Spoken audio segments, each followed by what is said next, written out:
Hello and welcome to another show of the Uncuckables. That's our second day in a row. We've done the Uncuckables. This, of course, is our regular one, but it's the day after our stream on the US presidential election count. And boy, what a night's sleep makes on the result. It's amazing. I had this dream that I was just like I was finding these boxes. And like inside them, there's just big bees on them all. I don't know, like it's. I don't know. Oh yeah, you mean something like this? Hang on, we've found some more votes. Yeah, there you go. It's like you've just taken a picture of my dream. And they also, well, it was the Morrison government announced today that they'd secured two more vaccine deals, and was it 50 million doses? Yeah, they've got 135 million all up. Actually, it's amazing how they think Trump might be out of the way. It's time to call off the coronavirus. It's very convenient. Yeah, it sounds like they've got enough to kill everybody. Yeah, they've got enough to kill us several times over in Australia.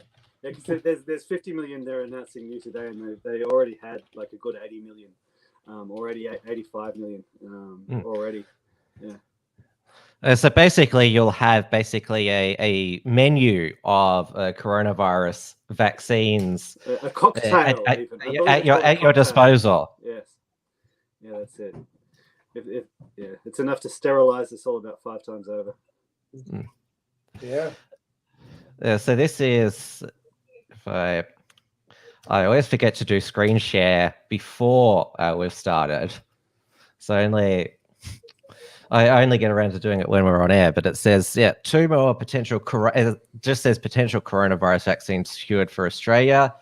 Australia is hedging its bets with $1.5 billion investment in two potential vaccines, one of which is based on technology that has never before been produced on a global scale.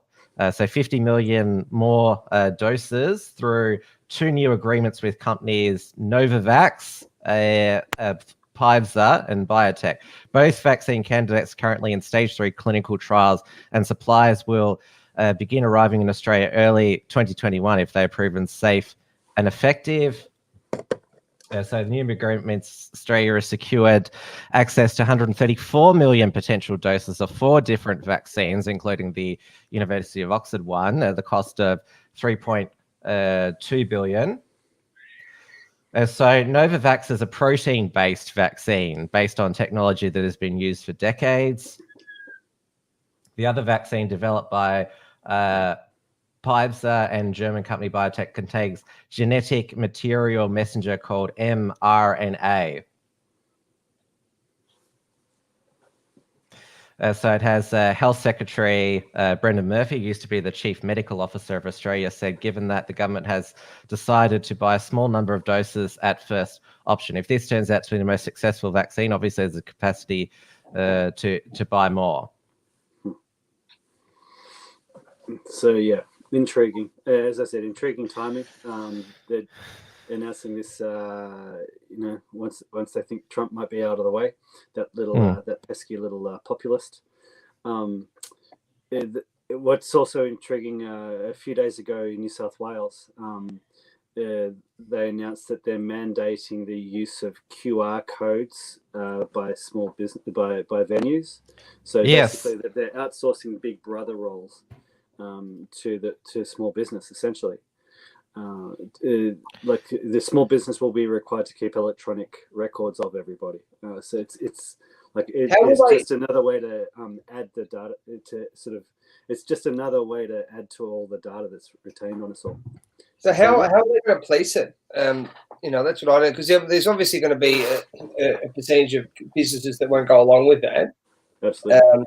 So how do we know what the mechanism is? Probably they'll get I think in New South Wales they probably threaten them with closure or $1 grillion fines, as is the case in Victoria. And that's what happened to there was a restaurant where there was supposedly a coronavirus outbreak, And they've shut that place down. And they've said, "Oh, we consider that a health risk, and they're not opening up until we deem that they've fixed it all up." So that's the threat. They'll say, "Okay, if you don't do this, we'll shut you down." And so there'll be a lot of complaints on fear. Obviously, like some people will say, "No, stuff is," but a lot of people, yeah. Yep. Speaking on fines, you mentioned Pfizer with one of the pharmaceutical company Pfizer with one of the vaccine manufacturers. Weren't they the company that were fined, like millions of dollars for dumping toxic waste in the waterways? And they for them it was basic math. It's cheaper to pay the fines than to get rid of the. I can't confirm, but I'm pretty sure it was because I used to work in the pharmaceutical industry before I realised what it was, and I'm pretty sure I remember that. So ethical company to create a vaccine for our health, because they obviously have our best interests at heart. Yeah, that's well, for big business and the corporations, all these fines are minuscule for them. It was ANZ just last month were ordered to pay a $10 million penalty for unfair fees, which is that's small fry to them. If you're really going to be tough on bankers and other white collar criminals, don't just slap them with a fine. Actually, jail them. Yeah, but they're a club though. They got to look after each other. It's all handshakes and deals, and they've got dirt on each other. That's what.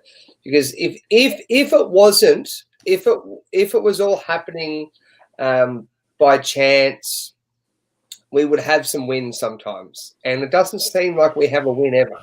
It's always getting worse every year. Things get tighter and tighter, so there's an agenda there. So I guess we need to come up with ways to basically go against the agenda that are going to be productive ways that are going to be able to, that people can do in their private capacities and in groups. Because if we don't do anything, obviously, then we're agreeing. That's acquiescence, right? We're just agreeing with it. We're letting them do whatever they want to do, right?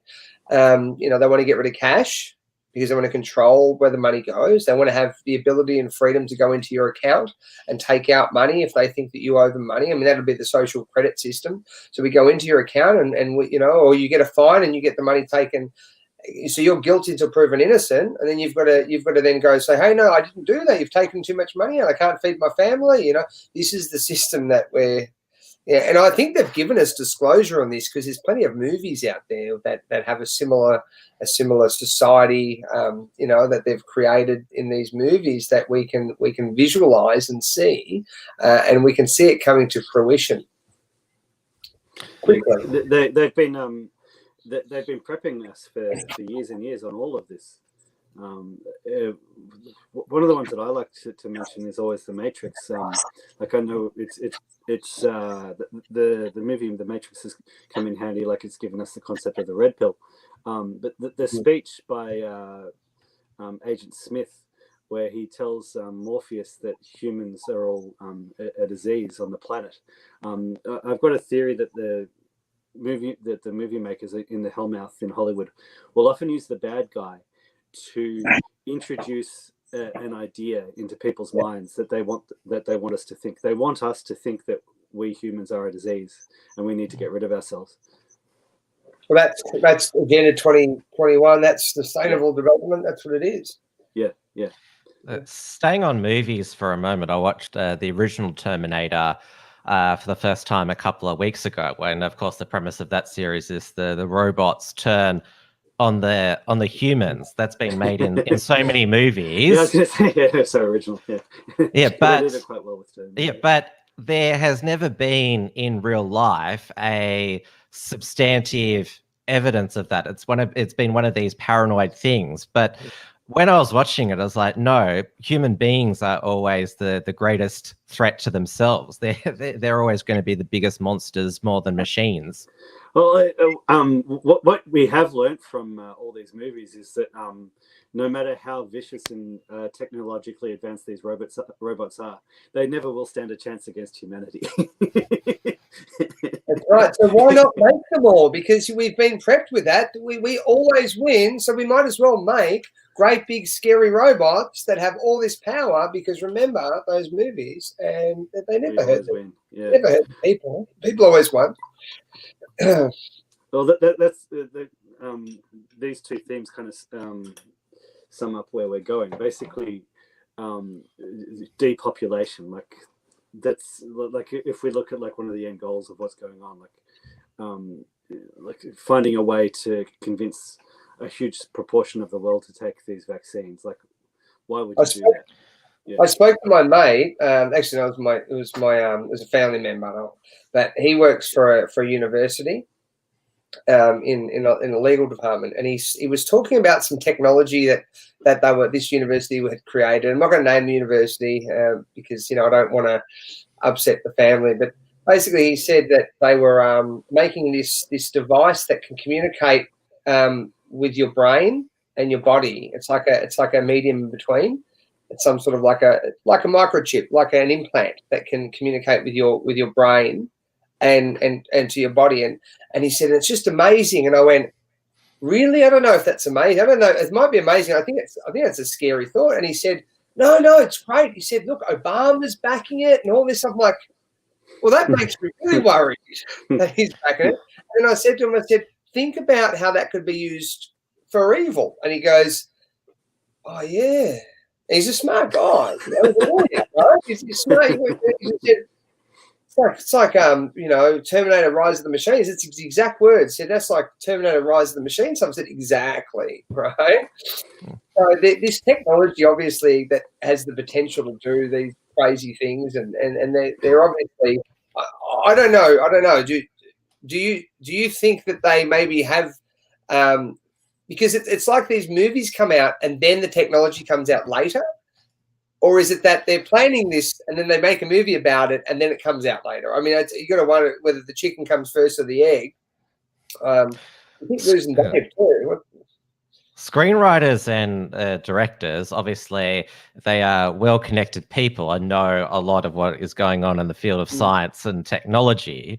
And obviously, a lot of what film has told us in the past, stories that they've told, whether intentionally or inadvertently, has showed what the future is going to be like. When this pandemic first started during the first wave, I thought of the film Demolition Man. Have you seen that with Sylvester Stallone and Sandra Bullock, where he's a sort of old style no-nonsense cop, and because he's committed he's inadvertently killed a group of people, his punishment is to be frozen for 30 years. And he wakes up in, San Angeles, a mega city, which is basically a total nanny and surveillance state where everything that's not healthy is banned.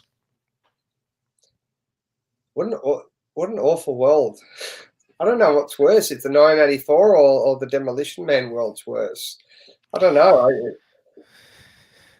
Well, 1984, with the totalitarian surveillance state, it's more obvious. It's the one where it's not obvious. This is where I sort of disagree with you and Thanos about the microchip. Microchip is too obvious. And obviously everyone has one of these now, which makes surveillance and tracking much easier. And that's what they're relying on, most people having smartphones, for the QR code. And I noticed that the people who've been most critical of Dan during the second wave, News Corp, Sky News, they're lambasting Dan that he won't introduce mandatory QR codes for Melbourne's reopening. Oh, you've just got pen and paper for people to sign in. Why aren't you going for this more accurate method? I just think people need to stop begging these people that claim to be government to do things for us, because who are they? And I don't trust them. And when your actions have been proven to be dishonourable over and over and over, when you obviously have an agenda, when there's money that that's being tracked to you, that's from whether it's bribery or but it's dirty, then who are you to tell me what I can and can't do? Because the way the system is meant to work, this is how it's meant to work. You're meant to have the state has its power, and then the individual has its rights. So it's a battle between those two powers. You've got the state power. So the state, wants to be able to rule and control the people, to prosecute people, and then you've got the right to liberty of the individual. That always is meant to. I mean, that's meant to trump if there's a controversy between the two, the right of the state. But we're becoming more and more on the side of the state rather than the side of the individual, and that's where it's going to require grassroots level resistance, because I think all the institutions, for the most part, are they're in the pocket of them, or they're compromised, because we're not seeing anything positive or good come in our favor. They show us something that looks like on the media that might look good, but it's like say that legislation with the Omnibus Act, right? They said we want this, but then the other side battles and gets it to here. But it's not. That's all that they wanted. That was all we were going to. We weren't going to. And that's where somebody like Fiona Patton claims credit. Look, I made this draconian bill slightly less draconian. See, I can get a sensible compromise. Look how good I am. Oh yeah, that's right. It's like the Shakespeare said, all the world's a stage, and they're just playing their part. It's theatrics, and the media. The media is always controlling and occupying the people's minds. That's why when there's a protest that's generally, for the most part, peaceful, the media will say it was a violent protest. That's what happened the other day, a violent protest. And if you saw, and it was a violent protest, because the police were extremely violent. They had the tactical response unit going around in groups of 6 and just go in, grab people, pregnant ladies. It didn't matter. Okay, old men, old women, just drag them out, and they don't just like place their hand on you and say, okay, you're under arrest for whatever it is. No, it's just grab you en masse and drag you out. It's like gulag style. That's what we're seeing now. This is some footage from the day. This is when the Victoria Police started picking out the Proud Boys in the crowd.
So as you can see there, what the police did, because Parliament House, it's obviously to the end of the city centre, they were able to close off all the streets and exit and form what is known as a kettle to stop people from leaving, and they pick them off one by one.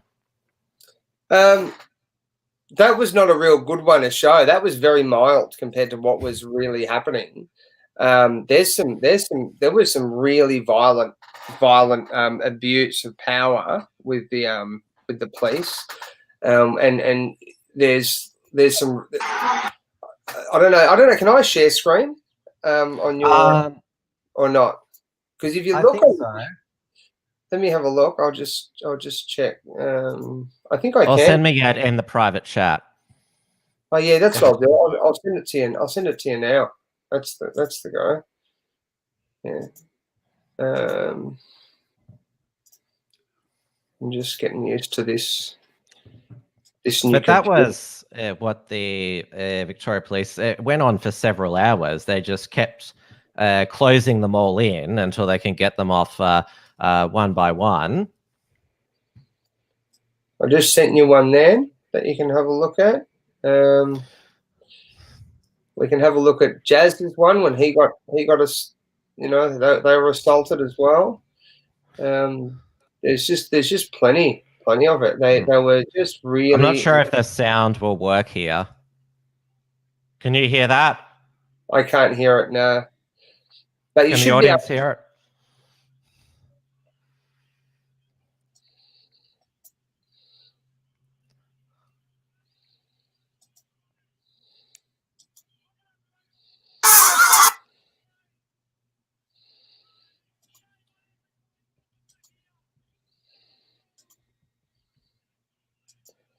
I've got another one that I can share with you as well.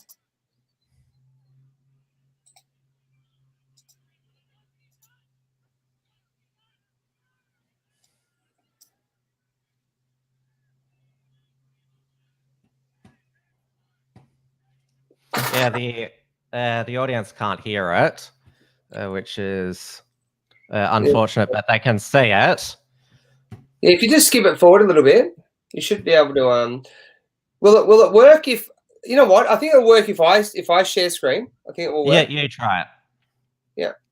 Yeah. Share screen. I'm just saying how to do it. It should be down your settings down the bottom next to Cam Mic. Yep. There we go. Google Chrome. Yep, I'll put that on. Later. Okay, let me see if this works. Yeah, it might not. I don't know. Oh yeah, here we go. Can you see that? No, nothing's coming up. Nothing's coming up.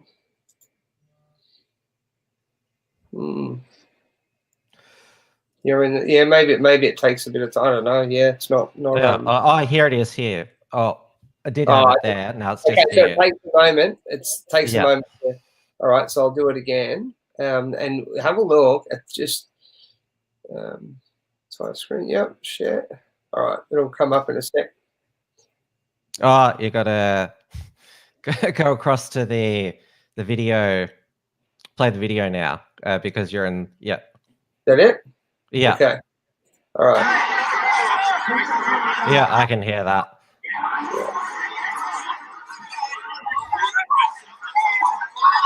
So here's that fella. Now let's go to where they just grab him. This is what they were doing all day. Victoria Police! All right, let's go back. Let's have a look. Let's have a look.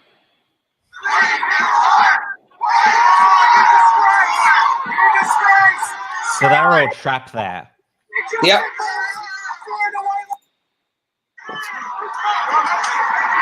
I hear some people fighting back, which was nice to see.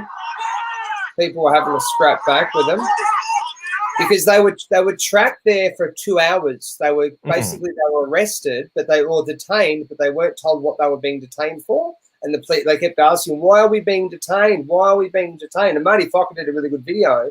It's a 20-minute video. He just asked them over and over, "Why am we being detained?" And they didn't say anything. The police. No. So they just would circle around them like this. Just get up. See? Like they just circle around them and kept them there for 2 hours. Victoria, the fucking disgraceful. And then we've got here's another one. Everyone's freaking out. The same as them. Let's have a look.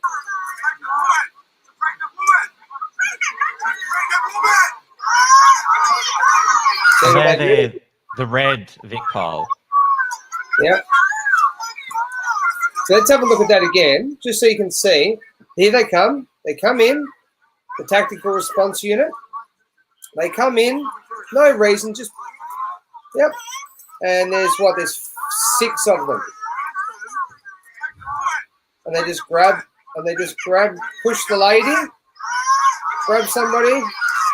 And they did this like all day. They were doing this, grabbing people.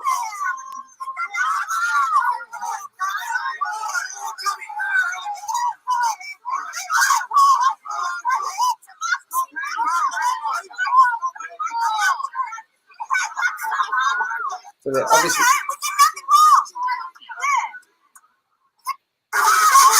Okay, so here we go. Is this why you became a policeman? To do this? Huh? There's Monica from Reignite Democracies there. See, they come out to grab someone else, but then they stand their ground. The police stand their ground. I mean, the boys stand their ground against the police.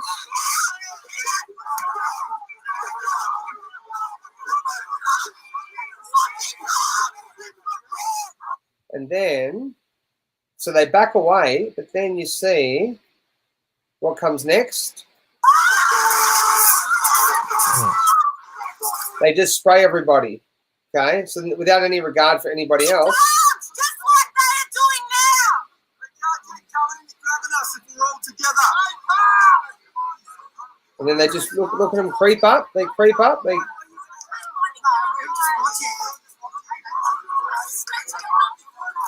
Here they come.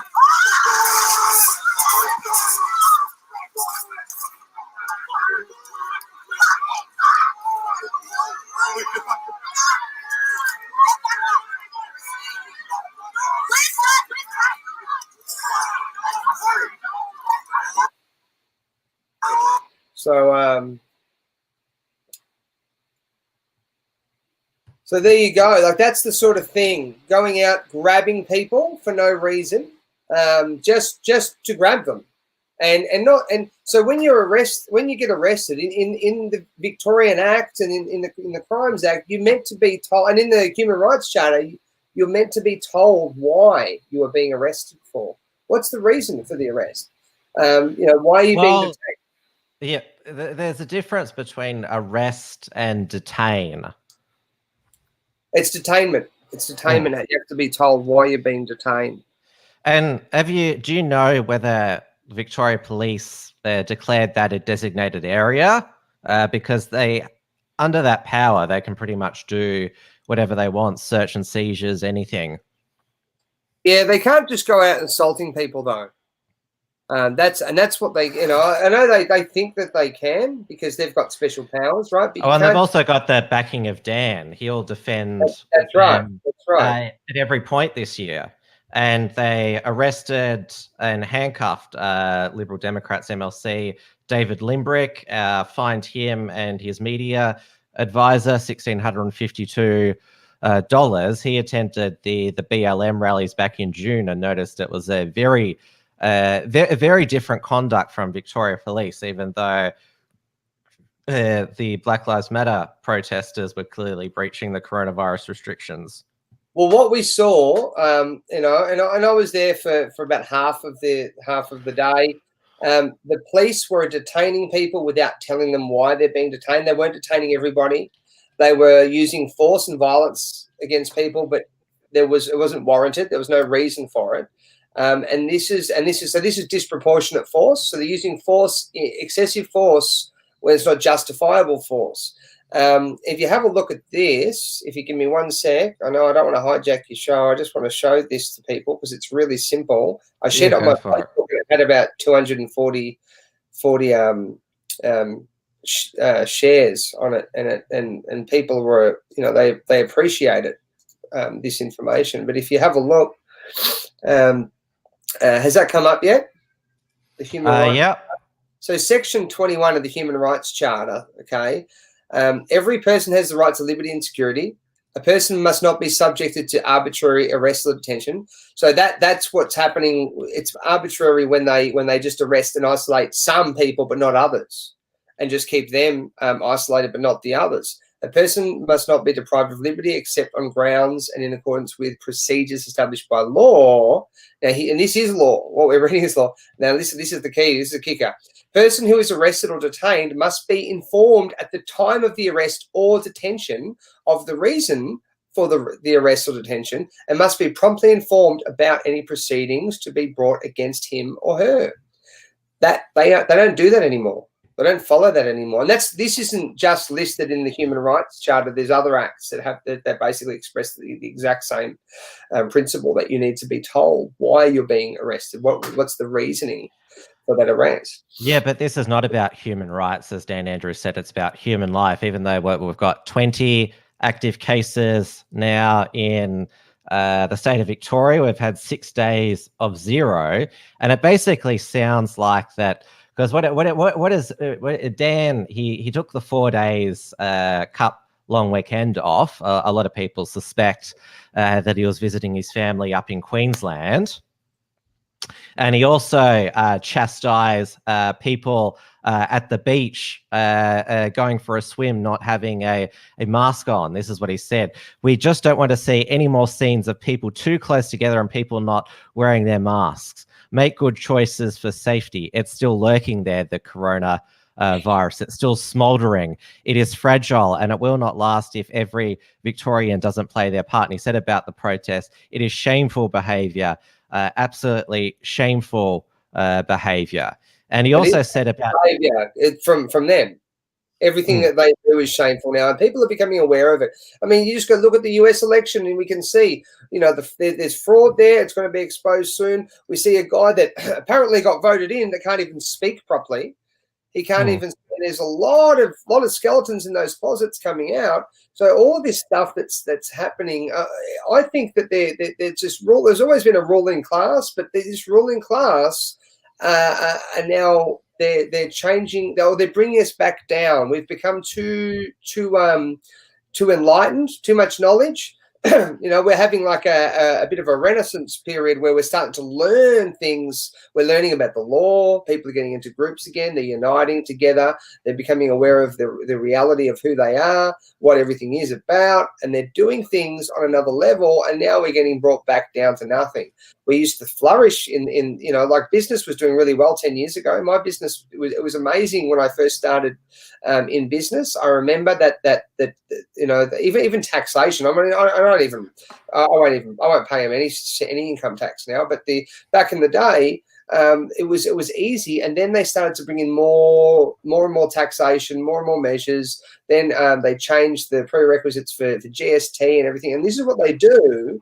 I mean, in GST, it's just slavery, because they're basically saying you have to be a tax collector for us, but we're not going to pay you for that extra job we're going to give you. Right? Yeah, I remember you said this last week as well, but the government can make you do lots of things without create extra work for you without compensating you for it. I mean, the businesses who've had to have all these COVID-safe plans, issue all these work permits, there's no, they're not compensated for that. Here's, if I go here, David Limbrick speaking with the Guardian. He says he will fight an infringement notice and attacked police tactics.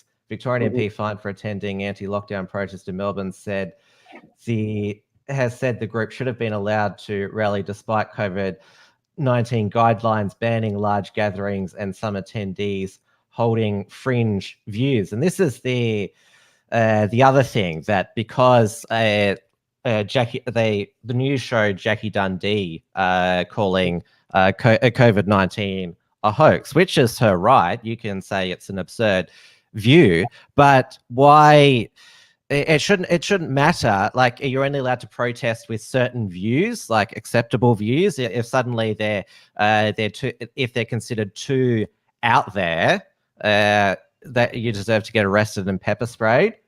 Liberal Democrat MP David Limbrick and his electorate officer Gavin Atkins were among 395 people fined by Victoria Police during Tuesdays, and this is Guardian, so-called Freedom Day protest outside the state Parliament. 404 people were arrested.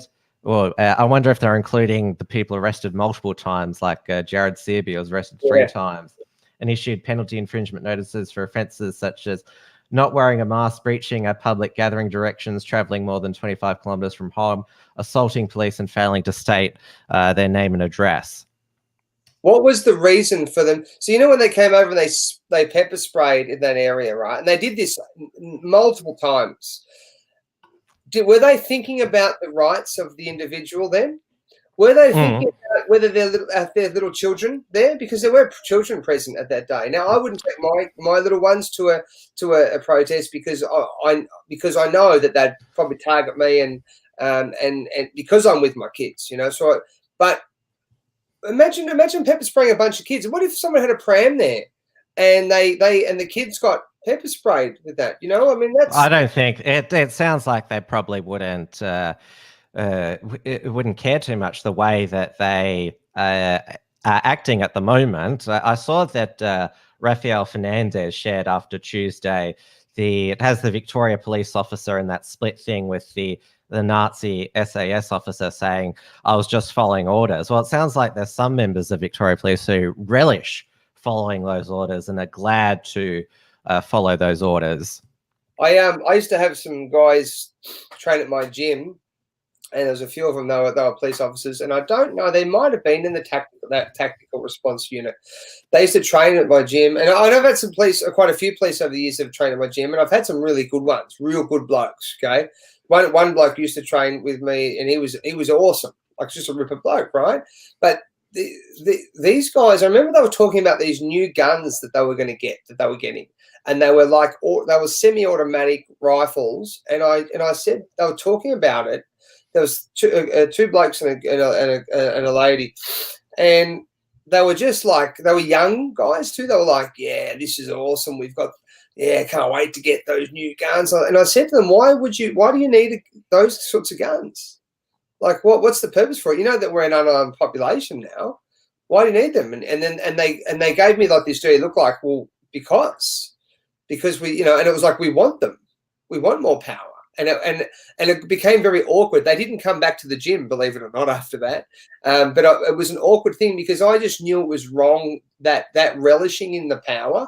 Yeah, these guys, and it was like a bunch of, it's basically like giving some young kids a tank and going, you know, hey, we got this tank. How awesome is it? Let's go blow stuff up, you know? And that's the mentality of these people in those kinds of units, because you can't, in good conscience, go and pepper spray like that people, and knowing that there might be kids there, because there were kids in that vicinity where they pepper sprayed as well. Because you can look earlier in the footage, you can see that there are kids nearby.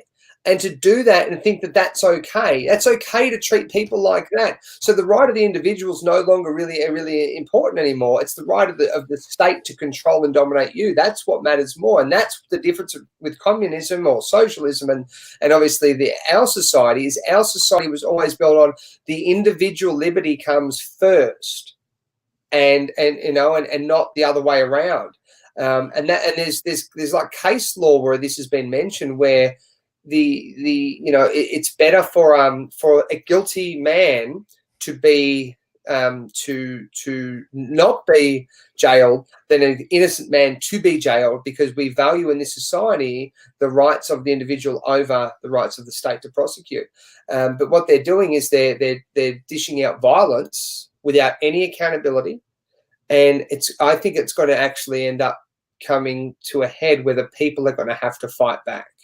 And they're going to have to, because I don't see any way otherwise we're just going to be demoralized. And if we keep getting abused and detained, I mean, imagine you were just there peacefully, you know, just watching these protests, and then all of a sudden all these police walk around you like a wall, and they say, you know, you can't leave, and you try to leave. What am I being detained or arrested for? And they won't tell you. Can you tell us why? No. Can I leave? And they say no.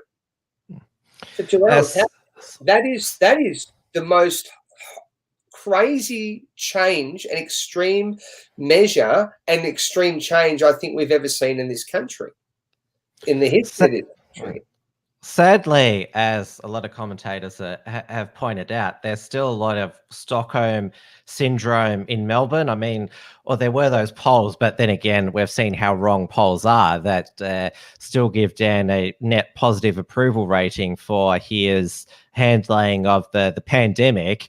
And I made this point when Melbourne reopened a week and a half ago, because Dan said they could go to Kmart or the pub or whatever. The sheep will just, like, they went to Kmart at midnight, made an appointment, and that, like, for me, it's just, I appreciated having choice back. I can choose if I want to leave the house, go out somewhere. It's up to me now. I'm not going to, but we've still got the helicopters and the planes and the drones above us here. They haven't stopped. Yeah, I've seen that. Like, I'm in Cranbourne, and they're like all the time. You'll see the and I think because we're not that far away from Hastings, so you're probably not that. You're over that side as well. You'd see a lot of those choppers. There's those really big choppers too. So they're military, and you see them in the day sometimes, and they're military green. So there's a lot going on that we're not being told about. I mean, our government's, tested nuclear weapons on people and they've died, and it's on the record now. They did that a long time ago. That's what governments do, because governments are psychopaths.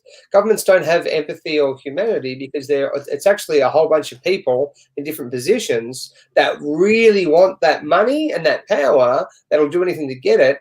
And the right hand and the left hand don't know sort of what, they're not connected. So it's compartmentalized judgment. You're making a judgment here, and then they're making a completely different judgment here, and it's not connected, and there's no compassion. So it's not, the human side's not there.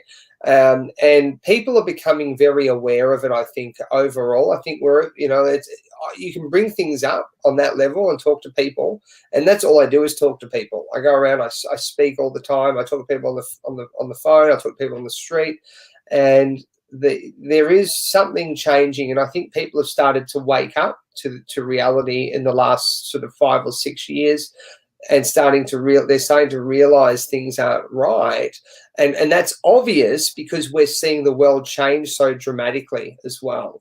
Because we're obviously the ones that have this dominion to change the world. It's the people, and it's happening. But there's one group in there that seems to have a lot of power, and the media and the government seem to be working and colluding together, and we have evidence of that. I've got my own personal evidence where I was on your show a while ago where the police came and they were at the front of my gym with all the police cars and the media, and then the media reports came out saying that they had closed a dangerous anti-masker meeting at a Cranbourne gym, which didn't even happen. So they're working together to create a narrative. Because why do they need to create a narrative? Well, it's because that if they can control our minds, they can control us. Because what we believe is what the world becomes. So I think people are getting freed from this mental trap, because and that's one thing with Trump. Now, I'm not a Trumper. I'm not, I don't trust anyone that's in that much power, but you judge them by their fruits, right? But this whole idea of fake news, that sort of started with Trump. I don't know if when that did start, I can't remember when it was, what year, but it was recently, this idea of fake news, and a lot of people have started to disconnect from the news. But then as that's happened, the other side, the alternate media, there's been a lot of other channels that have popped up that have been doing basically deceiving people as well. And I spend a lot of time on the alternate media, and I'm sure you do as well, Tim, and looking at both sides. And you can see that there's just trickery all over. And why can't we just if it wasn't so important to control people's minds, then why would there be so many attempts to fill us with false information? Why would they try so hard? Why would they expend so much energy to do that if that wasn't the most important thing for them to do? I noticed that 7 News and the rest of the mainstream media are back to that. We've got it basically spreading Dan's propaganda for him. That we've still got to be vigilant, like they said about the Freedom Day protests. A lot of people weren't wearing masks. Look, people at the beach without masks. Health authorities are scared. Even though, on Tuesday we're at 38 active cases, 30 yesterday and 20 today, the virus has basically been eliminated, which also means that Dan will be forced to at first go to the next step of his roadmap, the final step, which is 14 days without new case, and then after 28 days with no cases, COVID normal, which is basically just normal, except they'll surveil us everywhere.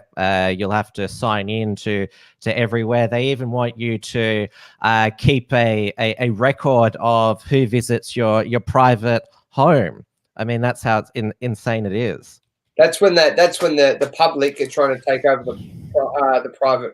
And the private realm's always been protected. You know, there's very few reasons for the public officers to come into your private home, you know, in your private capacity. But now it's going to be the normal thing. You know, they don't want you to have that. So you've got to ask yourself, like, you know, is that the future that you want? People are scared, and they're made scared. And this kind of, I guess, the attacks from these tactical units in the police, it's going to scare people to not stand up to these pricks. But ultimately, I think there will be some sort of a Nuremberg-like trial for these people that are doing these horrendous, crimes against the people. And when I say horrendous crime, I'm talking about stopping people from being able to work, stopping people from being able to visit their families, stopping people from being able to travel and to live their life, stopping people from being able to have any happiness or joy, locking people up in detention, against the world, assaulting people. All of these things are happening, and it's only been like 6 months, right? It hasn't been a long period, and we've experienced all of this, and we've basically had a 6 months of our life stolen. 6 months might even be more than six, 7. Yeah, we've had it's it. Like we've had 6, 7 months of our life stolen. It's and back. Yeah. The Victorian Department of Health and Human Services, it encourages you to keep a diary to track your activities. It's more like so we can track your activities. So what does it has there? 30th of October, 10 a.m. went to the bank. 2 p.m. Maria and her kids visited. 4 p.m. groceries at the local shops. 4 p.m. afternoon run around the park. And then the next day, 3 p.m. visited mum and dad. And then was it 10 a.m. yoga in the park, and so on and so forth. So yeah, they want you to.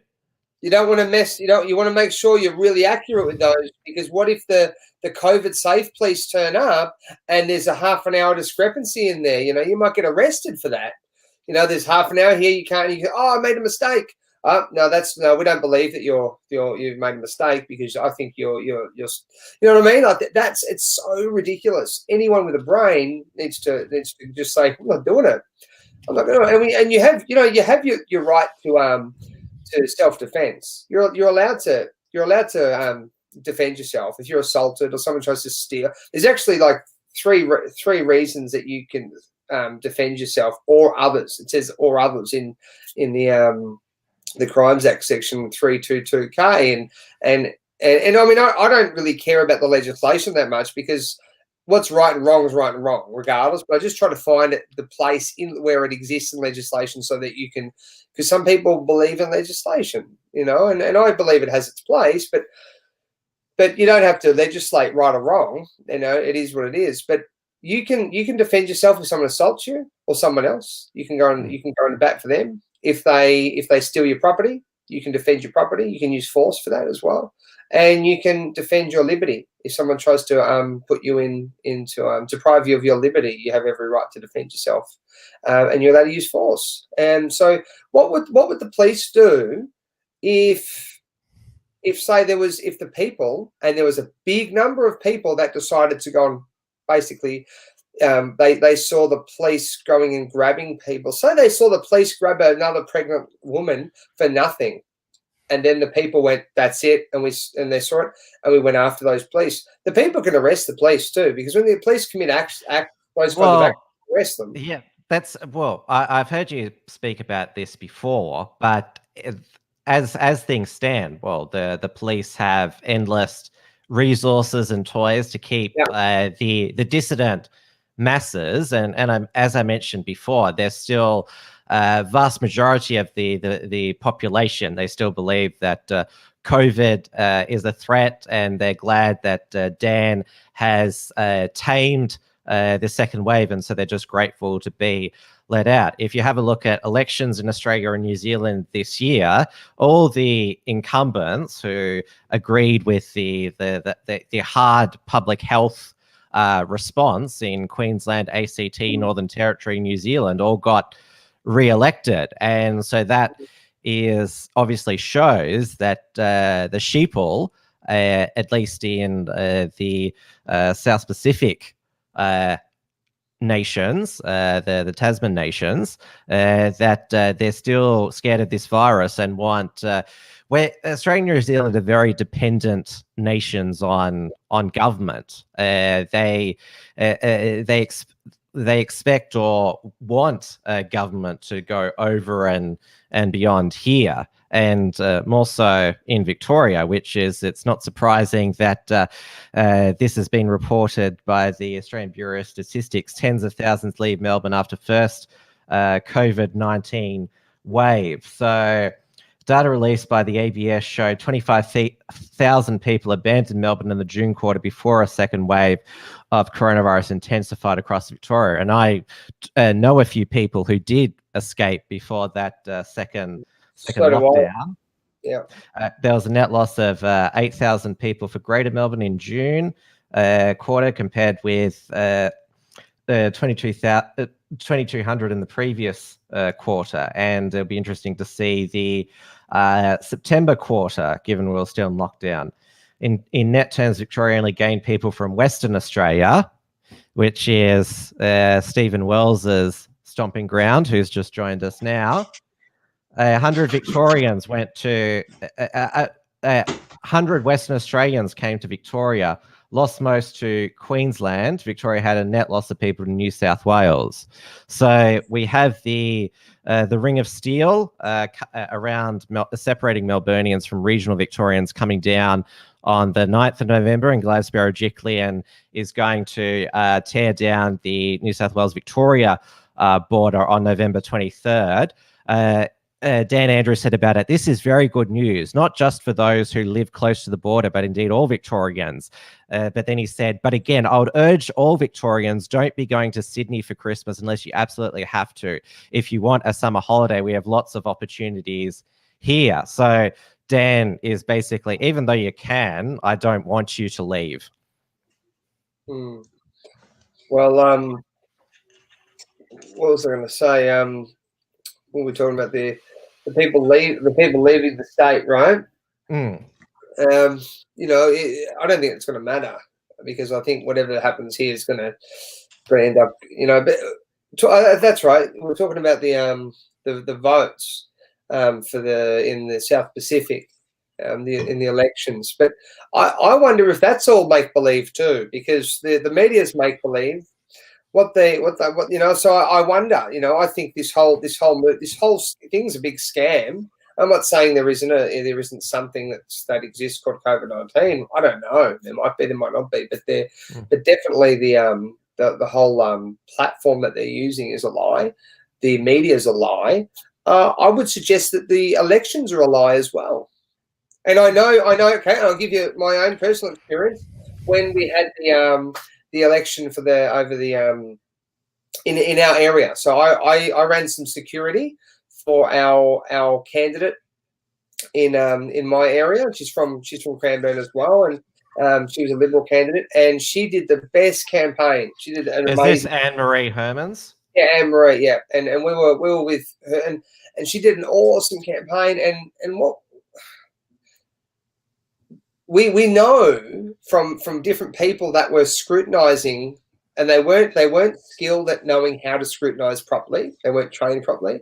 And we were talking afterwards, and they were saying things like they were grabbing bundles of 10 at a time and just writing, you know, whether they were Anne-Marie's or whether they were, and then so that can be a big way of shifting the votes if you're not looking at every single bit of paper. But not only that, they were there were some booths where they were They were just saying no one can scrutinise, and because the people that were well, that's what we're seeing in the US at the moment. Yeah, and there were people. So we had this briefing afterwards, and they're like, I was told, people saying I was told I wasn't allowed to scrutinise, and I didn't know if I was allowed to or not. And we're like, yes, of course you can scrutinise. You've just got to assert yourself. They just told you something. They just lied to you. That's the crap that they do. So they're definitely, and there's a saying that the Labor guys have, and they it's vote often. It's something like I can't remember. Vote early, vote often. That's the expression. Yeah, that's the one, right? Vote early, vote often. How do you vote often? Unless you're just being dishonourable and you're going to vote. The Democrats in the US, they probably use that slogan in terms of mail-in voting, which, Stephen, you were on air with us yesterday, where as Dave Hiscox, he's not going to rejoin us. He's cracked it at his poor mic quality, and so he's going to buy a proper mic for next week. We'll see if he can be bothered. But yes, we all went to sleep last night, and then all those mail-in votes came in and tipped Michigan and Wisconsin to Biden. They've been declared now. And Pennsylvania, Arizona and Nevada, they still haven't counted lots of votes. Yeah, just do a quick test on my on the sound for me. Can you hear me okay? Yep, loud and clear. Yeah, good, because on my end the internet's a bit shitty today, so we're in peak hour this time. Yeah, I mean it's we've been talking about the possibility that the Democrats would steal the election for quite some time, but to actually witness it happen so blatantly, just complete and utter election fraud. I mean, there's the graphics going round of basically that they've stopped. We were watching it, weren't we? We were watching it happening. We're saying, oh look, Trump's creeping up, Trump's getting ahead, and then all of a sudden the news stopped, and the voting stopped, and all the counting stopped, and then you turn up, 8 hours later, and all of a sudden 100,000, 200,000, 500,000 votes have been mysteriously found, and every single one of them are for Biden. And I think someone was saying that in Wisconsin, they've now got more people voting than actually live in the state. Well, this has been circulated on social media. The registered voters, Wisconsin, North Carolina, Minnesota, Pennsylvania, the turnout is actually more than registered voters. Now, Facebook today has been going into fact-checking overdrive, and they said the reason for this discrepancy is because voters can register to vote and vote on the same day. So you can just rock up and say, yeah, I'll register to vote and I'll vote. So that is Facebook's independent fact checkers. This is why they claim this is false, even though it's actually true. Well, look, we even we're as far as I'm concerned, democracy is now over. It's finished. It's gone forever. Free and fair elections, that is a thing of the past. Have you seen the after this election? Anybody who thinks you're going to change things by voting now, that illusion is completely and utterly blown, because we might have been concerned about things going on in the Australian election and the New Zealand election, but if they were doing it, subtly. But this Trump one, he was obviously winning by a mile, and they have just deliberately gone in and said, bugger it, we don't care what the consequences are, we control social media, we control the mainstream media, therefore we can get away with it. And they have, and they will, because they got away with it with COVID, and that was a huge lie.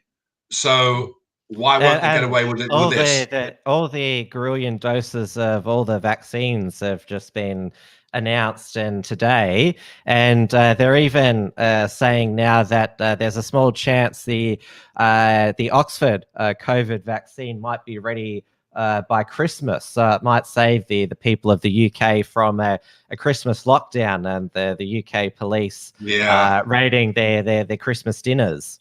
Yeah, well, you can have a Christmas dinner as long as you have your vaccine pass. That's the thing. It's all going to be conditional. You can have family around for Christmas if you have your vaccine pass. You can travel across the country to see members of your family or friends if you have a vaccine pass. You can get a job if you have a vaccine pass that says you've been vaccinated. It's all coming in. We're fucked, guys. We're basically fucked. This is, get ready to make your last stand because they're coming for us. Well, and you can look at it like that, and you can also look at it like it's an exciting time to stand up to and have a real fight too. Well, yeah, get ready because get ready because it's do or die time. You either submit or you get ready to give your life if necessary because. But you are getting a choice of vaccines, as we talked about before, from the Australian government have locked in 4 vaccines. So I'll have the Trump vaccine, please. Yeah. Can I have the Trump vaccine or the Biden vaccine? Which is both voluntary and mandatory as possible, but at least you get your choice of mandatory. So if you're to the point of death. So it's not mandatory. It's just we're going to use coercion to the point of killing you to make you. Yeah. Well, no, it's if you don't take the vaccine, you'll just be in perpetual lockdown. Yeah, you'll be in a concentration camp. They'll give you, maybe, I think that's where they're going. Or they'll give you a box-like coffin. They say, look, you're free to do whatever you like in there, but you have to stay in there indefinitely. Stay in that coffin, yeah. But you know what? Like, I look at it and I think, it would be a boring life if everything was just rosy, and it gives us a chance to go up and inspire people and stand up to them and fight for and actually help people realize who they are, what they are, and what a load of crap that these people are, and that we don't want anything to do with them. And I think a lot of people are separating, a lot of people are coming out, but it's going to be a war. They're creating a war. They've done it in the past, throughout history, and it's just happening again. History always repeats. It's a war because a war. Everything about war is in the mind, right? Because you've got to convince people. I mean, how did you convince the Nazis to fight and the Americans to fight? People to fight each other. You've got to convince them of an ideology, an idea. Okay, so they've got to have it's got to be in their imagination, and they believe something, and then they go to war and they fight over the ideas. So it's a clash of ideas. Well, there's 2 extreme sort of groups now on opposing sides, whether they're military or whether they're national. Then it doesn't matter, that it's not a national divide. It's just an ideology divide, but it's there, it's real. And so the war, it's happening. We've just got to get as many to our, into the ranks as we can. And I think we just need to not be so, it is doom and gloom a little bit, but we need to look at the positive and go, it's a chance. And this is the way I look at it. It's a chance to go and fight some evil pricks.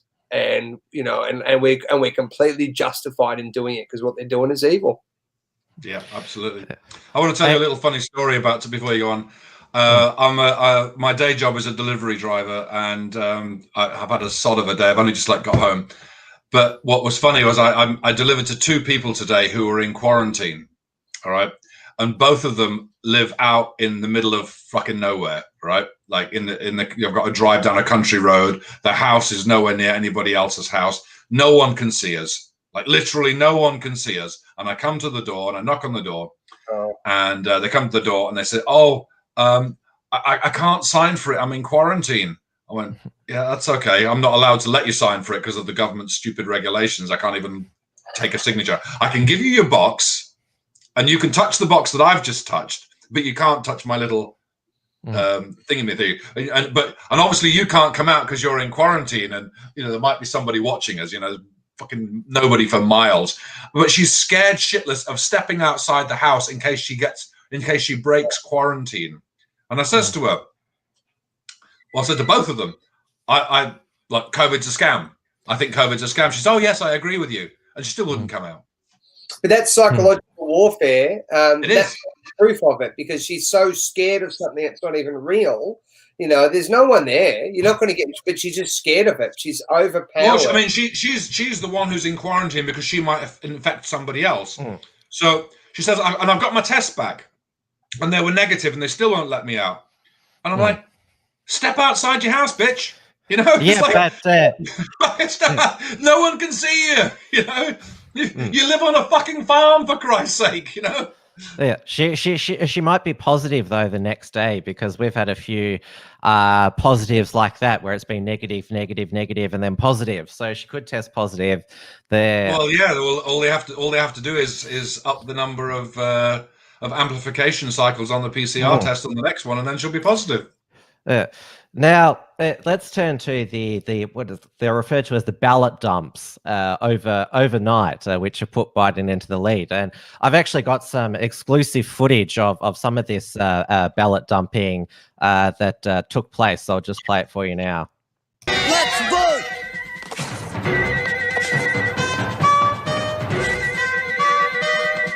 Now's the time for us to make our move. Remember to vote for me. The name's Coldheart. I'm your best choice. If I'm elected, every day will be a holiday, and you can all do whatever you want. A vote for us is a vote for fun. Who is that weird-looking kid? This isn't going as we planned, Frostbite. I think we'd better take matters into our own hands.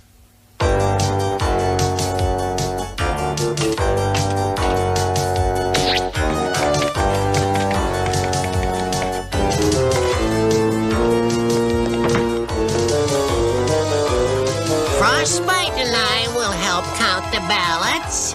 Wait a minute. We're supposed to count the ballots. We'll do it. Of course. But let me carry it for you. Hand me the ballots, Frostbite.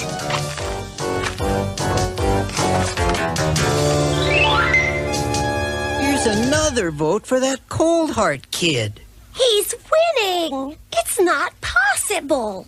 Of course it is, my dear.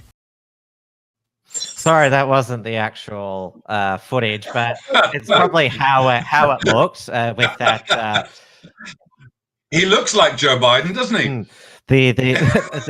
That was from Care Bears from 1985 with the Coldheart blue man with that. It looks like a cross-dressing guy rigging the ballot there. It definitely looks like Joe Biden then, or his son Hunter, maybe. Well, I think the artist's impression of events is very, very, very, very obvious and clear. I mean, we all know that that they have the capacity to do that. We know that. I mean, inside that there's no way that a guy that can't even, string a sentence together properly, coherently, is going to be the guy. And the guy that he's not loved. He's not loved. Trump's loved over there. Now, I told you, I'm not a Trumper. I'm not. I don't really believe in any of the way the system works as far as politics. I was involved a little bit for a number of years, but he is loved, Trump over there. I don't think Joe Biden's loved.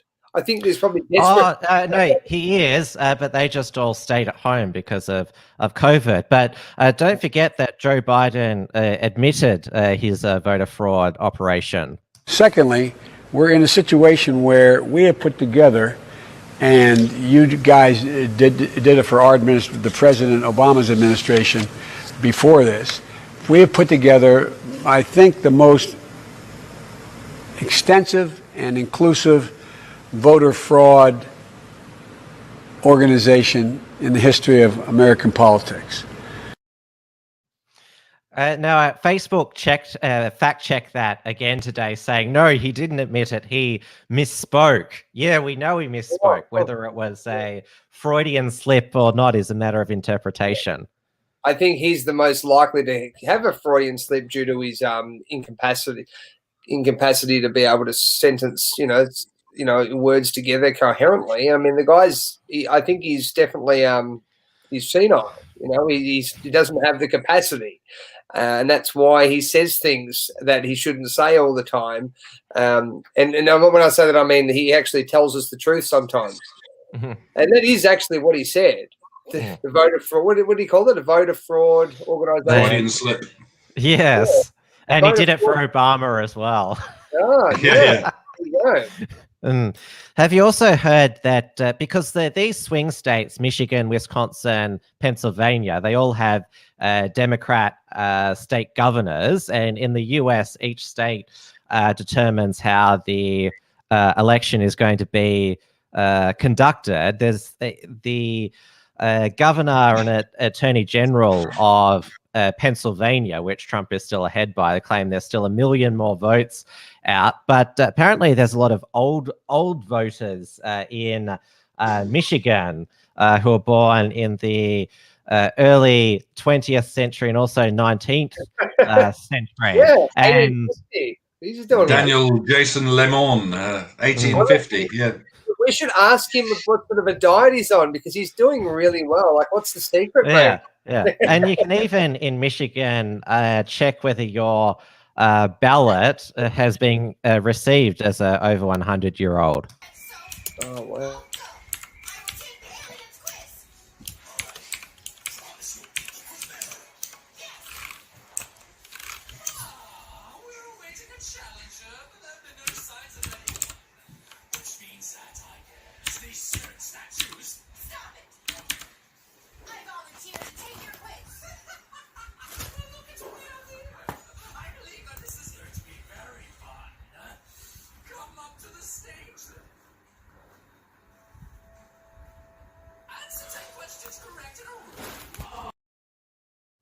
That's good that 120-year-old knows to check their voter ID online, that they're registered, and also that they've survived COVID.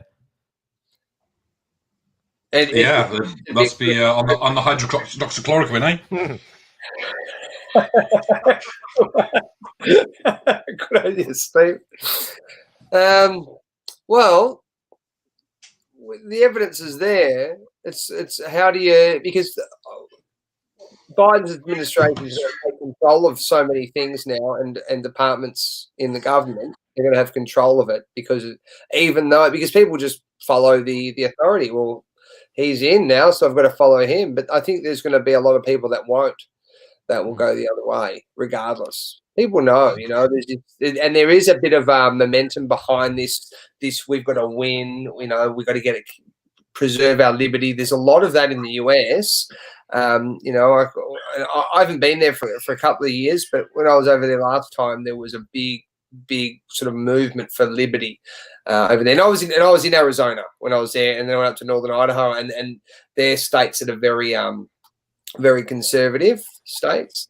But you see that those sorts of people, I don't think a lot of them are going to. I mean, these are gunslinging states. They're not going to be just accept that and go, oh, okay, well, he rigged the election, and so I guess we lost. I don't think it's going to go down like that. So I'm interested to see how it's going to play out. We've got Reg Penney joining us from Sydney, who was one of the volunteers, marshals, or we call you security. You probably did a better job there at security at CPAC Australia than the Victorian Hotel quarantine guards. You there, Reg? Don't know. Reg, you there? Yeah, I'm here. Yeah.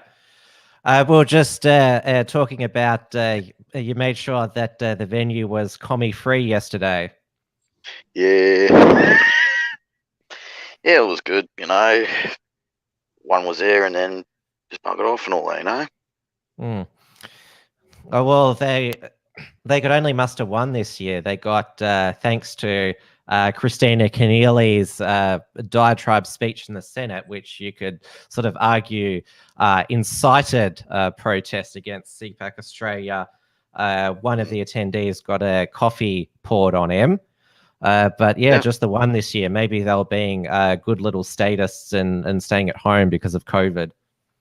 Yeah, it's just they're all a bunch of drungos. They can't even, they all just stay at home. overreacted over the thing and all that. Must be holding papers and all.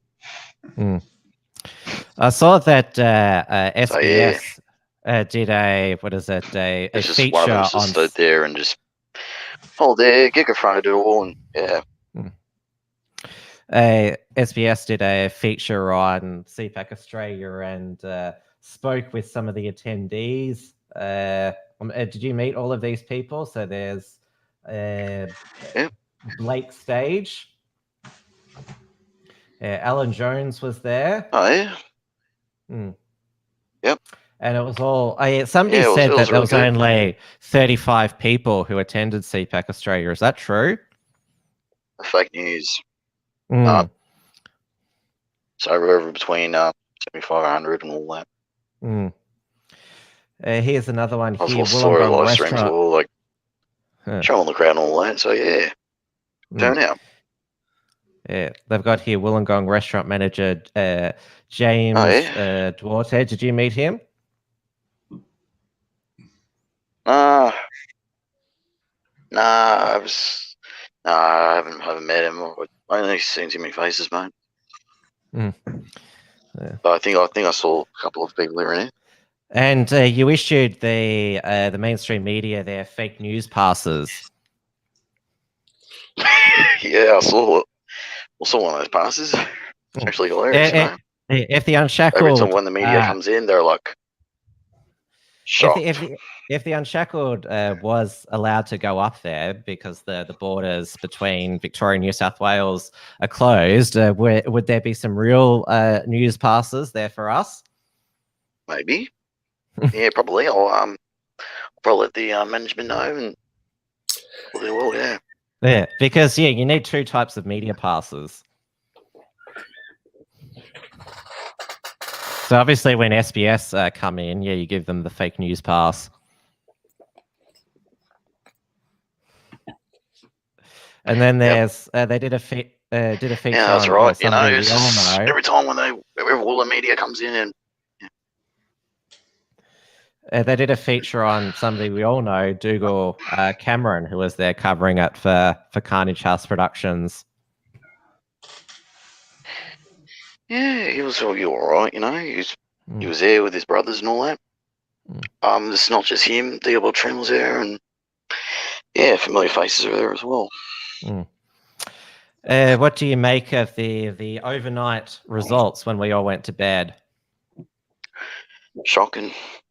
It was shocking. It was just like seeing a horror movie and all that, mate. It was just every time I see it, it was just like, oh my god, what's going on? This is all messed up. Because both myself and Stephen were on the stream yesterday, and they just stopped the vote count in Pennsylvania, Michigan, and Wisconsin. Oh, we're all going to bed. And I noticed that some lefty said on Twitter, it's like, oh, well, humans need sleep. Yeah, but the lefties don't sleep. Yeah. I think I know what the problem is now. Actually, what's happened? It's the election fairy came in the night. They put something under their pillow, and the election fairy came and gave them votes in the morning. And I'm sure there's some legislation there in the 60+ million acts that exist in the USA that actually allows for the election fairy to deliver those votes in such a way. Well, it's the Pennsylvania Supreme Court ruled that they can accept votes received 3 days after the election, even if they're not properly postmarked or don't have a proper signature there. Well, that's handy, isn't it? And Trump, he seemed to predict what was going to happen overnight, because these were his remarks on election night. I'll just play them.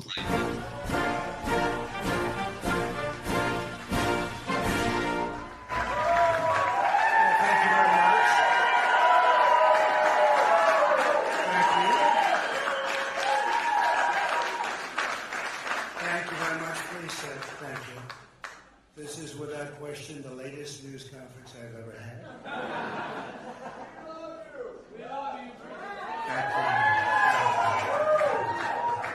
I appreciate it very much, and I want to thank the American people for their tremendous support. Millions and millions of people voted for us tonight, and a very sad group of people is trying to disenfranchise that group of people, and we won't stand for it. We will not stand for it. I want to thank the First Lady, my entire family, and Vice President Pence, Mrs. Pence, for being with us, all three of us. And we were getting ready for a big celebration. We were winning everything, and all of a sudden it was just called off.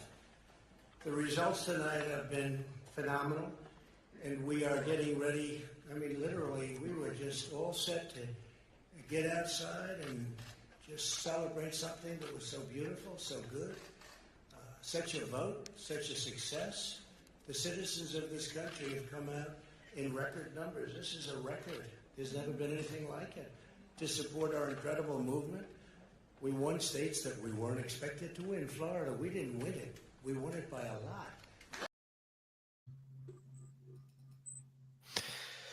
Yep, so Trump summed it up well. He went on to say, we don't want a situation where they find 100,000 ballots at 4 a.m. in the morning, which is what happened across those multiple states. Yeah. Yeah, I wonder when he's going to call out the military. I think that's I think he's got to do it. You know, he said he's going to go to the Supreme Court. His attorney, former New York Mayor Rudy Giuliani, they've already filed lawsuits in Georgia, Michigan, and Wisconsin. Because they're actually, you mentioned before that some of Anne-Marie Herman's, Liberal for Cranbourne, her volunteers were barred from scrutineering. That's what's happening to the Republican scrutineers in Michigan. And there's some footage here of what's going on in I think this is a Michigan voting.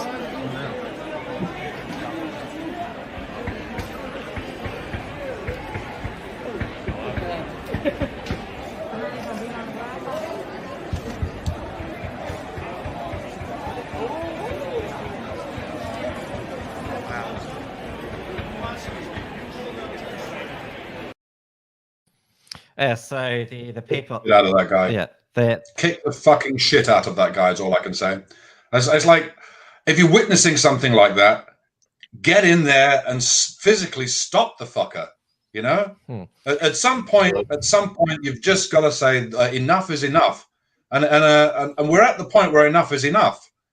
You know, we really are. We're at the point where you see something like that, you've got to say fuck it. I don't care what happens to me. I don't care if I get arrested, if I get jailed. I've got to stop this fucker. Yeah, and I'm with you 100%. That's exactly how I feel about it. That's, you know, and I believe that, you know, the sacrifice of you know, if you just to have the moral fortitude to stand up for the truth, regardless of whether it's in your best interests or not. But, you know, I think people are ignorant, though, and because of their ignorance, they doubt themselves. They don't have confidence to go and do what's right, and that's why I think it's important that people know what they actually believe in. Because if you see something like that and you're ignorant and you don't know you don't know what you believe in and what's right or wrong, you're not really convinced of what is and what isn't, you might look at that and go, are they allowed to do that? Should I do something? You start questioning yourself. So you and I would say and go, hey, what are you doing, mate? Yeah. What are you doing? No, that should be transparent. We need to be able to, you know, but there's not a lot of people. And there was a whole room full of people there and no one was doing anything. You know, it's amazing. I mean, I remember like when I was doing, you know, back when I was like a kid and I was like doing acting class and stuff. And we used to do these kind of like exercises and yeah, people just will stop and stare, you know, or worse these days, they'll get out their phone and film it. But they won't do anything, you know. It's just yeah.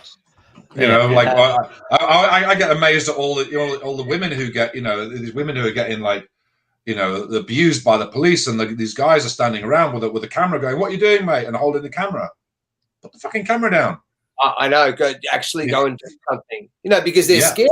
Or if you do that, we're going to litigate you, because there's no honor in the police force. Well, the police do. Oh, we're going to litigate you. Back in the day, they used to go. Two people were fighting. Okay, separate them. You go that way. You go that way. Someone was driving. Maybe they had a few to drink and they were a little bit okay. You're not to get back in your car for at least 2 hours. You're going to go for a big long walk, and drink some water. And that's how policing was meant to be done, according to the definition of police and constable. But what now? It's how many charges can we lay on everyone here? Every part. Oh, you're there. Come here. What's your name? And then they'll question you until they can find some sort of controversy. Oh, well, you haven't done this and this and this, and then they'll have a look at your car, and they'll say, that's out of registration, and they will just do whatever they can to get as much litigation as they can against people to make, and it's just awful. Like it's this big paper tiger that they want to attack everybody, when really what we all want is to be real, Well, hang on, that's wrong. So let's just, why do we have to, and I'm all for going, if a police officer's doing something wrong and is assaulting someone, go and use force against them. Yeah, absolutely. And you have every right to do it in law. You have every right to do it. We have it in our do what's right and sort out the mess afterwards. Clean up and go to court and argue your case afterwards. And if you fail, you fail. And if they send you to jail, they send you to fucking jail. But if they do what's right. You go to jail for something righteous, but if you don't do something because of your fear, that means you're a coward and you don't have any honor because you didn't do what was right. It's a simple moral conundrum that's not really hard to navigate through when you realize that. Do I want to be a coward that has no honor, or would I rather maybe go to jail for a month or something for punching on with a police officer that was assaulting a woman? I'd be much happier in jail for that month, 2 months, whatever, knowing that I did the right thing and I stayed in honor. Good place to recruit, apparently, as well. I think it is. A lot of people in the same situation, probably. Yeah. So this is the current state of the count. This is the Fox News decision desk projections, and I'm not sure if you remember, Stephen, but Fox News they called Colorado and Arizona for Biden extremely early. Call Florida and don't forget Virginia. Easily won. Florida. Well, that's where most of the Trump convoys and the boat parades and the rallies were. So I expected him to win it. And Ron DeSantis, the Republican governor of Florida, who set the state free from all coronavirus restrictions, including he's banned mask mandates, which is excellent. He said, we made sure that because everyone remembers 2000, the Palm Beach County Bush versus Gore. It wasn't voter fraud that it was to do with those stupid Chad punch ballots and that butterfly ballots, which people couldn't understand and which malfunctioned, and that was the problem with that. It wasn't voter fraud. But Pennsylvania, they've counted 89%. Trump is leading by 165,000 votes. But as we saw with Michigan and Wisconsin, once the vote dumps come in, that can flip to Biden. In Nevada, I can't believe that they've still only counted 75%. They said they won't announce any more votes until tomorrow.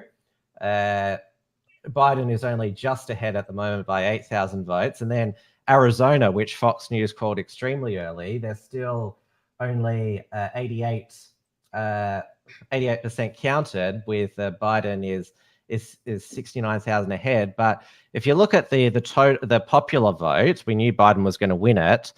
He's received over 72 million votes, which is 50.4%. Trump, 60 8,643,048% of the vote. It's the highest voter turnout. Well, we don't know if they're all turnout of legitimate voters, but if Trump loses with, because he'll still get more votes than that figure, that'll be the highest total by a losing candidate, because he's actually he could get more votes than Obama did in his landslide of 2008, but he'll still lose. Yeah, it's corrupt as hell. That's all I can say. It's corrupt as hell. But yeah, I mean, I last night I went to a do to have a bunch of people getting together to basically enjoy the US election, who are on the conservative side of politics. A few well-known people in WA in attendance, and in the background was the ABC's Chaser on the big sports screen. And as they were having all of their do's and their speeches and stuff in the background, all I was looking at, I was just watching the ABC propaganda, and then just thinking how it all tied together and how it was all planned, how they had the polls all rigged to say that Biden was winning. And then all of the chaser was like, Biden's path to success, Biden's path to victory. It's just been so coordinated across the world, so well planned. This was always going to be the result. And I think the end result will be that Biden will take it, will fraudulently take it, and then we will see what Trump does. I think the only, I think the best thing for Trump to do when that happens, or even before that happens, is to outright call it a fraud and to call upon the military to intervene. Because he's not going to do that. Well, if he doesn't, then it's going to be an uphill battle. It's going to be an uphill battle. You have to remember that the deep state, which the military is a branch of, they've been against him for the past 4 years. Don't forget the whistleblower in the intelligence communities, who we're not even allowed to still say their name on this stream, even though everyone knows who he is. The fact that there was that complaint which kicked off the impeachment, and Trump's confidant Roger Stone had those politically motivated charges against him. It's not about the top brass in the military. It's about the fact that 2/3 of the rank and file soldiers support Trump. And somewhere in there is a colonel or a mid-ranking person who would jump to Trump's orders. But without that order, you lose the hierarchy. And in a military situation, the person who's got the organization, who's got the hierarchy, and who's got somebody ordering them, has got a huge advantage to start off with. So if Trump just says this is an election fraud and I call upon the military to restore rule of law and to restore election integrity, that gives then somebody in the mid-level hierarchy of the military the opportunity to get his guys and say, Stephen. It is. I'm sorry, it's wishful thinking, but that's what needs to happen. It's what needs to happen. Yeah, I saw that Reignite Democracy Australia have offered to pay the salary of a Victoria Police officer for a year who blows the whistle on or disavows what Victoria Police are doing, which is what I was going to mention, Stephen. The Victoria Police, they're just we've seen there's no sort of pushback against Dictator Dan's orders. They just follow his. Yeah, well, that's Victoria. That's it's a different culture in the Victorian police. Victorian police have always had a reputation for corruption. Victorian police have always had a reputation for that sort of thing. The US military, people are going to the US military. They are patriots, the majority of them. But there's the military-industrial complex as well. I mean, the US, as we're seeing now, has a fair amount of its corruption and undue influences.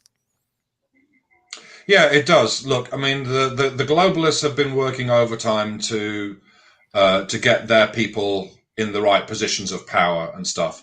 The only point I'm making is that once Biden gets through, we're in for dark times. We're in for a fight. We're not going to vote our way out of it. Once if Biden wins, we're not going to vote our way out of it. Yeah, we're not going to vote our way out of it. We are going to be oppressed. We are going to have a police state. We are going to have the Great Reset. We're going to have the forced non-forced vaccination. We're going to have all of it. And all I'm saying is, in an ideal, if Trump had any sense about what has just occurred to him, he would know that he's got one chance and one chance only to get enough organized military on his side. Otherwise, and this is what's probably going to happen, you're right, it's probably going to happen, but what otherwise is going to happen is we're going to go through an absolute shitstorm of oppression first, and it's going to be a long haul to get that attitude changed and to get people organized in secret and and battling it's going to be a generation's worth of fucking shit is what it's going to be. Well, apparently they had a civil war before in like the 1860s, I think it was, and there were still people voting from the 1850s, so they would still remember the original Civil War. Yes, maybe some of the Civil War veterans voted in this election. I think they did. Yeah. So, but I think that look, this world has turned upside down. If there was a civil war in the USA, this would probably be the way to do it. The people are staunchly opposed, and it has the potential. And I hope it gets sorted out some other way, a more peaceful way. But do you think the people en masse in the US, especially in those gunslinging states, are going to just allow people to come and force vaccinate their kids and to take away all their liberty and their it won't.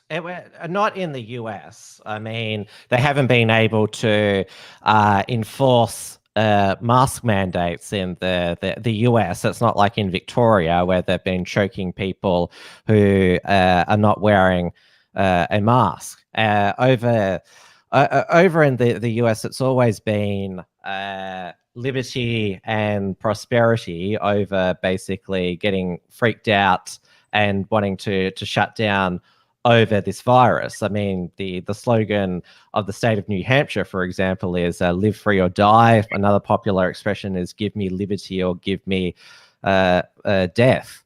So it's a completely different culture over there. They wouldn't dare do or have mandatory as possible vaccines in the States. They will be able to do it in UK and Australia. And the suffering that the lockdown has had across Western nations and ours as well, it's beaten enough people down that they'll just, yes, I want to go back to normal. So they'll take the vaccine, they'll click the QR code wherever they go, and their lives will go back to what they considered normal, and they'll go back to be politically ignorant. But as we've seen with what happened on Tuesday at Victoria's Parliament House, is that it's clear that dissidence against the proven lockdown strategy, even continuing on, is not going to be tolerated. I mean, the people there on Tuesday were denying that Dan's collectivist strategy has worked, because he's going to continue this collectivist language because he's a socialist. That's what he's always dreamed of. So basically, they're going to label people who doubted the lockdowns or the severity of the virus as basically people who denied the successful strategy. That's the new narrative that they're creating. They're pushing. Like that's why Dan has repeatedly said at every press conference the strategy is working. So basically saying even if in 5 years' time disagree with it, then you're like the worst person in the world. You're dangerous still. You're always going to be dangerous. Yeah, that's right. You get branded as dangerous. You're a threat to our democracy, right? It's just a big lie, isn't it? They just lie about everything. They lie in the media. They lie about who they are. They lie. They tell us lies, to get those positions, and then they renege.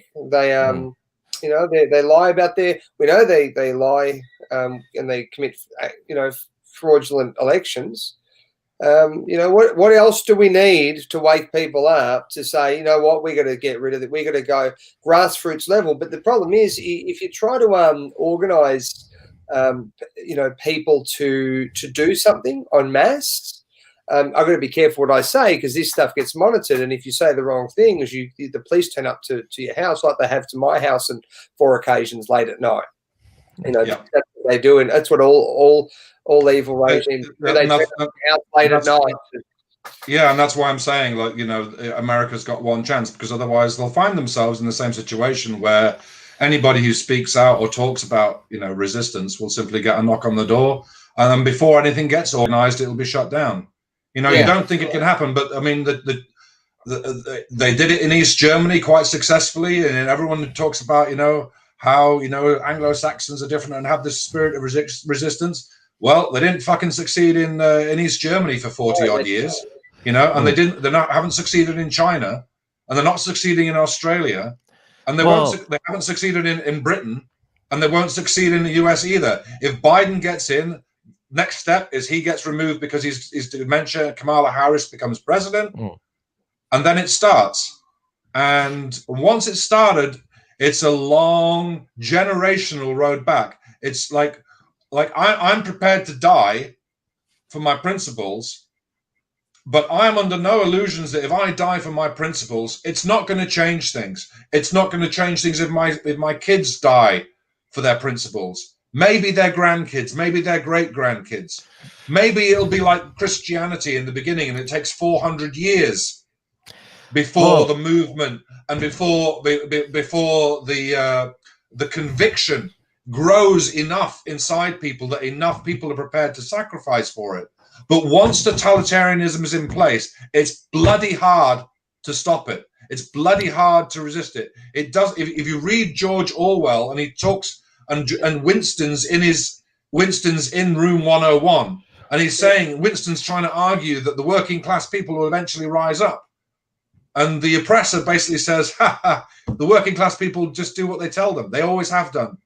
They need leaders to rise up, and we don't allow leaders to emerge because they control our ability to network. They control the platforms. They're experts doing that. So we need some divine help if we're going to have any success. And it might not even look the way we think it's going to look, because we have a will on our heart to do a certain thing, but a certain thing might not be exactly the thing we need to do. It might be something else. But ultimately, education is the key. And you know what actually reaches the most people is when people stand up to tyranny, and people all see it. That has the most inspiring effect, because people know when if you see someone stand up to tyranny, even if they get obliterated, what does that do to you and generations? People then remember it, and they know, and it resonates with them somewhere in their consciousness, and they go, "I know that was right. That was good." Yeah, well, I made a speech in front of Parliament talking about what is inherent within us. Why are they trying to shut down Christianity specifically in the West? And it's because of this history and this remembrance and these stories of sacrifice of the saints who gave up their lives, who allowed themselves to be martyred. They weren't violent, but they allowed they allowed themselves to be crucified, to be fed to the lions, to do all of this stuff, because they wouldn't accept a lie. They held on to the truth, what they believed to be the truth. Let he who is great among you be your servant. That's what it is. So the greatest men do the greatest service, and that's the way that Christianity is set up. That's what's taught in there. You're the greatest one. That the king doesn't sit at the top and everyone like a pyramid just feeds him. No, the king at the top serves the most and gives their life for the people, and that's the way that's what it inspires. So you can see why communist countries like China and North Korea don't want you to read that book. Yeah, Cuba as well. Cuba's still communist 60 years on. Mm-hmm. So is China now. Well, it's a mixture of communism and fascism, but the totalitarianism of communist Russia has never really gone away either as well. So it's not we were talking about fairies before, but human history is not a fairy tale. The bad guys can be in charge for even a long time. Yeah. 100%. Yeah, and I'm preparing for that at the moment. That's what I'm preparing. You hope for the best, but you prepare for the worst. Yeah. So I'm preparing for the worst, and I'm basically already in my mind's eye. I'm thinking about what decisions will I make. What resolve do I need to have for the worst situations, and constantly affirming myself and trying to raise my courage to be able to follow that through when the time comes. Well, what they're going to do is they're going to cut your benefits and cut your because they own the public realm, right? So the public realm is what they're going to try and cut from you, your ability to access certain things in that public realm. Obviously, first it'll be they've already started with the benefits: no jab, no pay, no jab, no place. They've shown you their hand there, and they'll continue. And it will be, education. It'll be your right to go and buy certain things. It'll be your right to trade. It'll be that's what they will take off you. So the more that you can, and that's the coercion that they will create for you, because they own the public realm. They created the public realm. Technically we did, but if you look at it in depth and you look at the jurisdictions, they have the jurisdiction over the public realm. And what they're doing is they're making offers to come into your private realm, because the public and private are separated. Okay, to come into your private residence where you live and in your life in your private capacity, and they're making offers for you to agree. Okay, so it's all contract, right? That's what lex mercatory, the law merchant, is. That's law of contracts, which supersedes the other acts. If we agree to something, we agree. We've made a contract, right? So you can't break a contract with legislation, because we've made this contract. We're bound by that contract. So that's what they'll do. But if you can have prepare yourself for worst case scenario, like they used to do back in my grandparents and great grandparents' time. They would have food storage. They'd have it in the basement. They'd have it in the wherever they'd have food storage. They'd have lots of that. Like we've got heaps. We've been prepping for years. And I don't think that hiding in a cave underground with guns is the way to do it. I think you just got to have those things, so that if it does get rocky, you go, you know what, we're not going to die. We've got plenty of food. We've got a place to go. We've got a place where we can get water.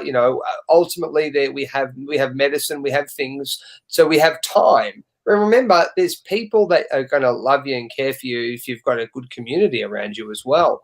And a good community can be of good people, not just people, but good people can be very powerful as well, because you have you have strength. Like you ever do the visual where you get the match and you break it, but you put a whole bunch of matches together and you can't break them. Okay, we're strong in numbers. So that's what I think the direction where we should focus some of our attention, getting prepared, food storage, working out in your mind what you're happy to go along with and what you will and what you just won't accept, and having a solution or a plan for if everything gets cut off. I can't get petrol. I can't do this. I can't do this because they've cut my ability to do it. I can't go and buy food at the shops. What am I going to do? Or can I set myself, and don't fear it and be driven by fear, because that won't help you. That'll make you sick. But look at it and go, you know what? This is going to be a chance for me to become a leader, because I'm going to have to now be a leader. It's going to make me a better man or a woman, because I've got to lead myself. I can't rely on the system and be reliant. I have to be self-reliant now. So that can be a really good thing for building character and making you a greater man or woman. So if we look at the positive side of it and we focus on that, it can actually be a very exciting time and a very worthwhile time to go through. But if we look at the negative, like, oh, bad things are, my comforts are going to be taken away, things are going to get hard, and we focus on that, it's going to bring us down, it's going to make us depressed, and there isn't really any need to think that way, because there's enough good to look at that we can, does that make sense, what I'm saying, or am I just going around in circles? I don't know if I'm making any sense. Oh, yeah. You're making a good point. There you are, sort of. What's keeping it sort of going with more, sort of echoing it more. Yeah, I know. Yeah. Oh, we might wrap it up now, because it's getting close to 10:30 p.m. here in Melbourne, and I've done 3 shows in 2 days. The Uncuckables election count stream, when they started counting the actual votes. We're covering the after, when they've counted a whole bunch more that have come in overnight, and I also did a Wilms front update last night. Thank you, Nick, for joining the show again. You'll be able to open your gym legally from Monday with a COVID-safe plan. Well, I won't be opening legally then. I've been open the whole time anyway, because it's all rubbish. But that's nice of them. Yeah, they've given us the opportunity to open, but they've restricted us in such a way that gyms like mine, we can't really make enough money to pay the bills anyway. So it is what it is. Yeah, and as soon as you're finished exercising, you have to put your mask on. It's not gonna. We have a no mask mandate in our gym. You have to take that mask off.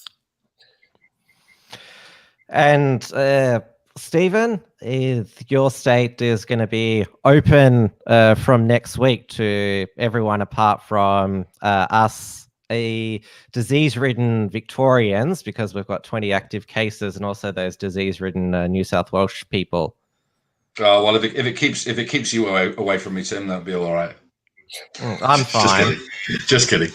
Yeah. No. Look, for the moment, things in WA are still good, ish. All I ever came here to Australia for was to get to a beach, and as long as I can still get to a beach, life will be fine. The day they stop me doing that is the day we see what happens. And Reg, November 23rd, prepare for Victorians to cross the Murray, even though Dan says, please don't do it. Do it. Mm-hmm. Open the borders. Just open the borders. Symbol everyone who lives in New South Wales, Victoria. They want to see their families. Open the borders. Yeah, that's what we want. Tear down that wall. And it's daybreak in the US, so we'll see what type of votes they count today and what the new totals are. Nice. I can only hope. And I'll be back tomorrow night, 6 p.m. Melbourne time, on the Unshackled's YouTube channel. Return of Trad Tasman talk. Jacinta Ardern's she's sworn in her even more diverse cabinet now, because she's got a gay deputy prime minister and Maori foreign minister has a tattoo on her face. Apparently that's diverse.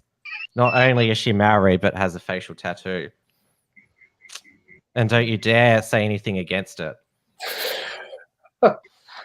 Well, maybe they'll get a what do they call it? One that eats people. What do they call that? What's the word for that? Cannibal. Well, they might get a cannibal one just to be really diverse, you know? Sorry, I went too far then, didn't I? No, no, it's That's all. probably one of the more mild things you've said throughout the night. Thank you, thank you, everyone, for watching in the live chat. We'll be back next Thursday. I'm just speaking for myself, but I'm glad election season is over because it's very draining doing all these streams and gathering all the information, and then you don't know the results. So you've got to comment, analyze as you go along. There's no script for any of this. I know that some the globalists have got a script, but it doesn't always go according to plan for them. But for us, we always have no idea. We're all clueless. All right. Good night, everyone. Good night. Thanks, mate. Thanks for having us. Appreciate it. Yes, mate. Thank you.